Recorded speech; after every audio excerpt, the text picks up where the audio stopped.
एक समय की बात है। एक राज्य में एक प्रतापी राजा राज करता था। एक दिन उसके दरबार में एक विदेशी आगंतुक आया और उसने राजा को एक सुंदर पत्थर उपहार में दिया।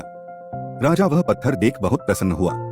उसने उस पत्थर से भगवान विष्णु की प्रतिमा का निर्माण कर उसे राज्य के मंदिर में स्थापित करने का निर्णय लिया और प्रतिमा निर्माण का कार्य राज्य के महामंत्री को सौंप दिया। महामंत्री गांव के सर्वश्रेष्ठ मूर्तिकार के पास गया और उसे वह पत्थर देते हुए बोला, महाराज मंदिर में भगवान विष्णु की प्रतिमा स्थापित करना चाहते हैं। 7 दिवस के भीतर इस पत्थर से भगवान विष्णु की प्रतिमा तैयार कर राजमहल पहुंचा देना।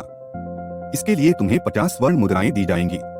50 स्वर्ण मुद्राओं की बात सुनकर मूर्तिकार खुश हो गया और महामंत्री के जाने के उपरांत प्रतिमा का निर्माण कार्य प्रारंभ करने के उद्देश्य से अपने औजार निकाल लिए। अपने औजारों में से उसने एक हथौड़ा लिया और पत्थर तोड़ने के लिए उस पर हथौड़े से वार करने लगा, किंतु पत्थर जस का तस रहा। मूर्तिकार ने हथौड़े के कई बार पत्थर पर किए, किंतु पत्थर नहीं टूटा। 50 बार प्रयास करने के उपरांत मूर्तिकार ने अंतिम बार प्रयास करने के उद्देश्य से हथौड़ा उठाया, किंतु यह सोचकर हथौड़े पर प्रहार करने के पूर्व ही उसने हाथ खींच लिया कि जब 50 बार वार करने से पत्थर नहीं टूटा तो अब क्या टूटेगा।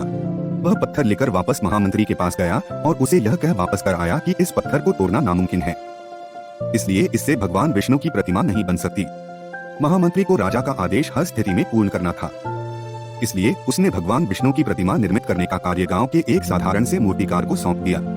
पत्थर लेकर मूर्तिकार ने महामंत्री के सामने ही उस पर हथौड़े से प्रहार किया और वह पत्थर एक बार में ही टूट गया। पत्थर टूटने के बाद मूर्तिकार प्रतिमा बनाने में जुट गया।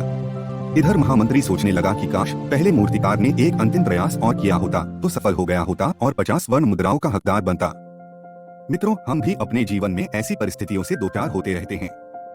कई बार किसी कार्य को करने के पूर्व या किसी समस्या के सामने आने पर उसका निराकरण करने के पूर्व ही हमारा आत्मविश्वास डगमगा जाता है और हम प्रयास किए बिना ही हार मान लेते हैं। कई बार हम 1-2 प्रयास में असफलता मिलने पर आगे प्रयास करना छोड़ देते हैं, जबकि हो सकता है कि कुछ प्रयास और करने पर कार्य पूर्ण हो जाता या समस्या का समाधान हो जाता। यदि जीवन में सफलता प्राप्त करनी है तो बार बार असफल होने पर भी तब तक प्रयास करना नहीं छोड़ना चाहिए जब तक सफलता नहीं मिल जाती। क्या पता जिस प्रयास को करने के पूर्व हम हाथ खींच ले वही हमारा अंतिम प्रयास हो और उसमें हमें कामयाबी प्राप्त हो जाए।